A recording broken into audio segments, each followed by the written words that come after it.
Instagram, Facebook et YouTube, comment ça va par ici? J'espère que vous allez bien, que vous avez passé de merveilleuses journées. Je suis au live 26 sur 365. Je suis Sophie Robert, entreprise Business Mon Amour.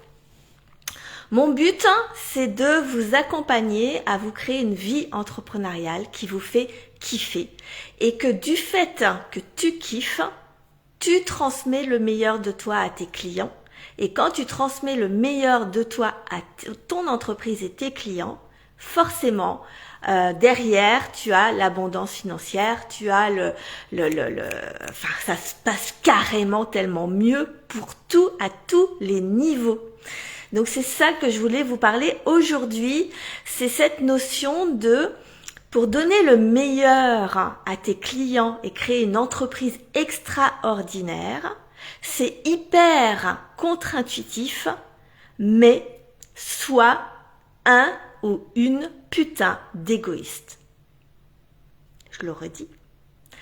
Pour donner le meilleur de toi en tant que dirigeant d'entreprise, à tes clients, à ton entreprise, pour développer une entreprise qui est différenciante, pour développer une vie extraordinaire, selon tes codes, tes valeurs, tes normes, tes désirs, tes ambitions, sois un ou une putain d'égoïste.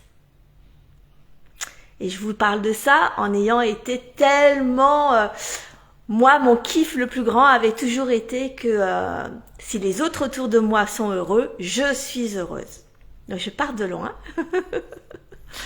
Mais par contre, il y a une chose qui est sûre et certaine, c'est que si tu ne te protèges pas dans ta bulle, si tu laisses les autres, le monde qui est autour de toi décider à ta place, en particulier en tant que dirigeant d'entreprise, si tu laisses les clients décider de ce qui est bon pour eux dans ton entreprise, si tu laisses ton entourage te dicter ce qui est bon pour qu'ils pensent eux bon pour ton entreprise à ta place, si tu laisses le monde extérieur avec les petites phrases à droite à gauche de ah bah t'es encore en vacances, mais tu prends du temps pour toi, mais ça se fait pas, ou tu travailles jamais, ah c'est bon d'être patron, ou enfin il y a beaucoup d'injonctions, beaucoup de critiques par rapport à la vie d'un patron, d'une patronne, d'un dirigeant d'entreprise, qui font qu'on culpabilise quand on n'est pas dans nos entreprises. Sauf que si tu prends pas soin de l'être humain que tu es en tant que dirigeant d'entreprise, tu ne peux pas donner le meilleur de toi à ton entreprise. Tu ne peux pas donner être créatif, être enthousiaste, être motivé, offrir quelque chose d'innovant, transformer ton business model. Si tu ne prends pas soin de toi en premier, ton entreprise va en pâtir. Donc les clients, désolée, ça me gratte. Il faut qu'on arrête vraiment avec la notion du client est roi. C'est archi faux. On n'est pas devenu des dirigeants d'entreprise pour être le serviteur du monde entier extérieur à nous. On est devenu dirigeants d'entreprise pour offrir le meilleur de nos compétences à nos clients. Nous connaissons notre métier et on donne aux gens ce qui va être le meilleur pour eux. Si on continue d'écouter les clients, de faire ce qu'ils attendent de nous, eh bien on a des entreprises qui ne s'élèvent pas. On a des entreprises qui ne progressent pas. On a des entreprises qui restent dans un monde obsolète. Et du coup, on n'a aucune considération de la part de nos clients parce qu'une fois qu'ils sont chez eux, ils s'en fichent de savoir si on vit bien ou pas dans notre vie. même s'ils nous aiment de tout leur cœur, ça change rien. Ils vivent leur vie et ils ont bien raison, en fait. Donc nous, notre rôle, c'est de vivre notre vie à nous et d'apporter le meilleur à nos clients selon nos normes, nos valeurs, notre potentiel. C'est fini les entreprises où on sacrifie tout aux clients. C'est fini les entreprises ou les dirigeants qui culpabilisent dès qu'ils ne sont pas dans leur entreprise. C'est fini cette ère de croire que plus tu vas travailler dur, plus tu vas gagner derrière. Nous sommes dans une ère où, au contraire, plus tu optimises, plus tu prends de recul sur ton business model, plus tu mets de bon sens dans ton entreprise, plus ça deviendra rentable. C'est pas le nombre d'heures qui compte. C'est est-ce que tu ouvres ton magasin, ton entreprise au moment où c'est le plus rentable, où c'est le plus stratégique, où c'est le plus oui, c'est le où ça a du bon sens. Est-ce que tout le travail, toutes les tâches que tu fais chaque jour sont toutes archi nécessaires? Ou est-ce que tu combles le temps pour dire je travaille dur, donc je mérite de gagner de l'argent, donc je mérite que les gens me payent, etc. Ah, je sais pas ce que j'ai un truc qui me gratte dans le dos, pardon. Ça me démange trop. Mais c'est tellement important parce que pourquoi les entreprises s'écroulent? C'est parce que le dirigeant, il est épuisé. Et pourquoi l'économie s'écroule? C'est parce que les entrepreneurs, les dirigeants n'offrent pas quelque chose d'extraordinaire, quelque chose d'unique, quelque chose qui est innovant dans leur métier. Et pourquoi? Parce qu'on a peur. Parce qu'on reste, bonjour Franck, parce qu'on reste dans nos peurs. La peur ne fait pas développer une entreprise. La peur te fait réagir, mais ne construis pas une stratégie, mais ne donne pas le meilleur de toi à tes clients. C'est juste quand on construit une entreprise sur la peur de perdre ses clients, sur la peur de ce que les gens vont dire, sur la peur de payer trop de taxes, sur la peur de travailler trop dur, de donner trop d'heures, de trop donner, de pas assez recevoir. Quand on est trop dans la peur, et je dis ça, je l'ai vécu, donc c'est pas quelque chose que je dis avec légèreté. J'ai vécu tout ça parce qu'on nous enseigne ça. En fait, on nous fait croire, la société nous fait croire que quand tu donnes tout ça, que le client est roi, que tu travailles dur, que tu te sacrifies, que tu te mets la pression, etc., que tu vas avoir que c'est bon, tu vas réussir à développer ton activité. Non, ça donne des entrepreneurs qui sont épuisés, qui sont au burn-out, qui survivent tout juste dans leur entreprise, qui payent plus leurs salariés qu'eux-mêmes. Personne ne le dit, mais c'est une réalité. Donc à un moment donné, on a créé nos entreprises pour vivre une vie choisie, pour offrir à nos clients le meilleur de nos compétences, notre sens du professionnel, offrir quelque chose d'innovant, quelque chose que personne d'autre ne fait, sinon on travaillerait chez un patron. Si on n'avait pas une envie particulière de donner quelque chose de nouveau à nos clients, quelque chose qui nous ressemble, quand on a envie de proposer une vision différente de nos métiers. Et c'est ça qui fait toute la différence avec les autres entrepreneurs qui font le même métier que nous. C'est nous la différence quand on est une petite entreprise. C'est nous. Les clients ne viennent pas pour ce que tu produis. Les clients viennent parce que ta façon de penser, ta façon de créer ton produit ou ton service, ta manière de voir le monde, ton état d'être, qui tu es, ta personnalité, etc. Ils viennent pour ça, pour l'émotion que tu leur partages. Parce que sinon, ils vont au plus, ils vont au plus rapide, au plus simple et au moins cher. Si tu ne proposes rien de spécifique, ils vont au plus rapide, au plus simple, au moins cher. Par contre, si tu leur offres une vraie expérience client que tu as définie parce que tu prends soin de toi, parce que tu as pris du recul sur ton entreprise, parce que tu insuffles quelque chose qui est différenciant, parce que tu es leader de ton entreprise. C'est toi qui diriges tes clients, qui les embarque dans ton aventure, qui leur fait des propositions uniques.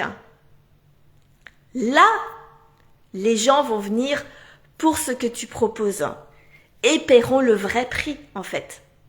Donc, mais ça commence d'abord par être un ou une putain d'égoïste. Et ça s'apprend. Mais c'est une réalité. Parce que sinon, tout le monde a son mot à dire. Tout le monde va critiquer. Tout le monde va faire son petit jugement. Tout le monde va te donner ses petits conseils. Tout le monde va te dire « Tu devrais faire ci, pourquoi tu fais pas ça, et pas ci, et patata ». Mais vous n'êtes pas dirigeant d'entreprise et vous n'êtes pas dirigeant de mon entreprise. Donc arrêtez de donner vos clés au monde extérieur et reprenez la main. Parce que quand vous reprenez la main, vous avez le contrôle. Quand vous avez le contrôle, vous avez l'énergie. Quand vous avez l'énergie, vous trouvez les bonnes idées. Vous osez créer de la nouveauté. Vous osez être différenciant. Et aujourd'hui, ce qui est extraordinaire à notre époque, en 2025, c'est que il y a tellement d'entreprises dans le monde physique et en ligne, il y a tellement de modèles économiques différents. Il y a tellement de personnalités, de façons de proposer son métier de façon différente, tellement de façons de communiquer, tellement de façons de se faire connaître, que tu peux faire tout ce que tu désires à partir du moment où tu communiques correctement avec, que tes fondations soient solides, qu'il y ait du bon sens, que ce soit bien réfléchi, bien stratégique, mais c'est pas le nombre d'heures qui fait que, même si c'est vrai que c'est pas simple en France. Il y a des normes tous les jours qui changent, c'est de plus en plus lourd, il y a de plus en plus de charges, etc. Mais si on est devenu dirigeant d'entreprise, on le savait. On l'a pas fait par hasard. On le savait que c'était pas quelque chose de simple. Donc, on prend les informations, les unes et les autres, et on fait notre propre business, notre propre sauce. Et je peux vous assurer que le rendu n'est pas du tout le même. Quand tu te priorises, quand tu kiffes ton métier, quand tu sais pourquoi tu choisis, définis ton business, ton modèle économique, tes horaires, ton temps de travail, que c'est ciblé, que c'est précis, que tes produits et tes services, ils ont le bon tarif parce qu'il y a le bon, ils ont été bien étudiés, bien réfléchis, que tu ne fais pas comme tout le monde parce que tout le monde le fait, mais que tu fais quelque chose d'unique qui te ressemble, etc. Oui, ça fait peur de le faire, mais aujourd'hui, c'est le meilleur moyen de réellement créer des entreprises où on est leader de notre entreprise et on n'est pas en réaction de peur et que l'on prend vraiment les choses en main. Et ça, tout le monde en est capable. En fait, si on s'est installé, c'est parce qu'on avait cette compétence déjà à la base. Au départ, reviens toujours à pourquoi tu t'es installé, pourquoi tu as créé ton entreprise, pourquoi que tu sois seul avec ton conjoint, avec une équipe, avec un associé, etc. Il y avait quand même quelque chose derrière, ce besoin d'indépendance, ce besoin de liberté, ce besoin d'apporter quelque chose à ses clients. Donc, quand tu reviens à ça, ça crée cette énergie à l'intérieur de je gère, pas je subis. L'énergie, c'est pas la même. Donc c'était ce que je voulais vous partager ce soir. Et comment on fait pour pouvoir revenir à tout ça? C'est vraiment de revenir le plus souvent possible à qu'est-ce que tu désires dans ta vie, qu'est-ce que tu désires en tant que dirigeant d'entreprise, qu'est-ce que tu désires pour ton métier, qu'est-ce que tu désires pour tes clients, qu'est-ce que tu désires pour tes services, tes produits, tes services, qu'est-ce que toi tu désires. Et après, quand tu as fait cet état des lieux, que tu y reviens constamment, qu'est-ce qui va te donner de l'énergie, comment tu as envie de transmettre ton métier aux clients, etc. C'est quoi ton avis dans ton métier? C'est quoi les traditions que tu gardes et qui sont obsolètes, qui n'ont plus aucun intérêt aujourd'hui? Quelles sont ta vision de ton métier que tu voudrais apporter, transformer, moderniser, changer, et que ça peut être des choses... Ah, ça y est, on est revenu. Ça peut être des choses hyper basiques, hein. Ça peut être des horaires, ça peut être de mettre des vacances, ça peut être de prendre soin de son corps, ça peut être de sortir, de se promener, ça peut être d'accepter l'idée que il faut comprendre une chose très très importante, et je vais vous laisser là-dessus. Et j'ai mis aussi énormément d'années à le comprendre. Il y aura toujours quelqu'un qui aura un avis sur vous. Que vous donniez le meilleur ou que vous donniez le pire de vous. Il y a toujours quelqu'un qui va avoir un avis sur vous.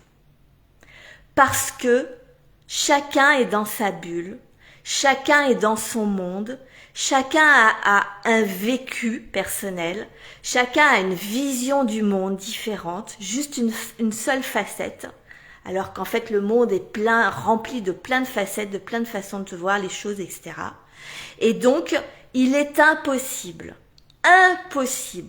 de plaire à tout le monde. Il est impossible que personne ne nous critique. Il est impossible de ne jamais être jugé. Ça n'existe pas. Donc, quitte à être jugé, sois jugé pour quelque chose qui te fait kiffer, toi.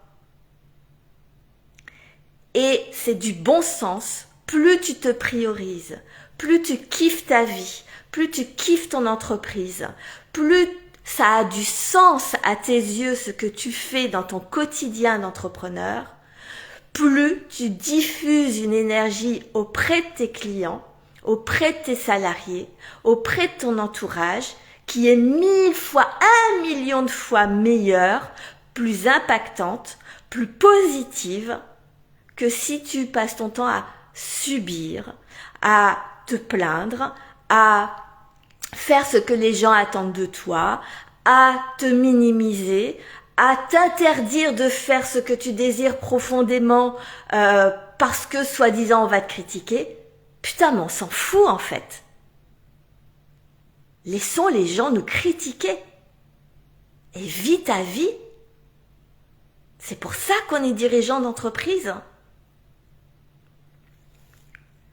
Voilà, c'était un petit peu mon coup de gueule d'aujourd'hui, on va dire ça comme ça. Je vous laisse, je vous dis à demain, je vous souhaite une merveilleuse soirée et puis mettez-moi le petit hashtag. Qu'est-ce qu'on va mettre comme hashtag? Hashtag, comment on va le mettre? Ça c'est pour les meilleurs, c'est ceux qui restent jusqu'au bout du live. On met le hashtag, je veux repérer qui me suit et qui qui apprend, qui évolue, qui progresse grâce à tous les enseignements que je partage, qui ne sont partagés nulle part ailleurs, qui sont vraiment le résultat de mes 24 années d'entrepreneuriat dans le monde physique, dans le monde d'Internet et d'un approfondissement depuis 7 ans vraiment en profondeur sur le métier de dirigeant d'entreprise, des très petites entreprises. Je vous le rappelle, on est 4,3 millions, très petites entreprises, solopreneurs ou très petites équipes de 5-10 salariés contre 200-300 000 max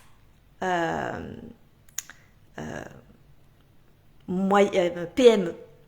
Donc, on est la force vive du pays, donc prenons soin de nous. Et donc, on va mettre un hashtag rien à foutre. Et on se comprendra, on saura que c'est un hashtag rien à foutre du monde extérieur et je reprends mon pouvoir. Ouais, il est bon celui-là, je l'aime bien. Hashtag rien à foutre, hein. Et tu fais partie des leaders du changement. À demain.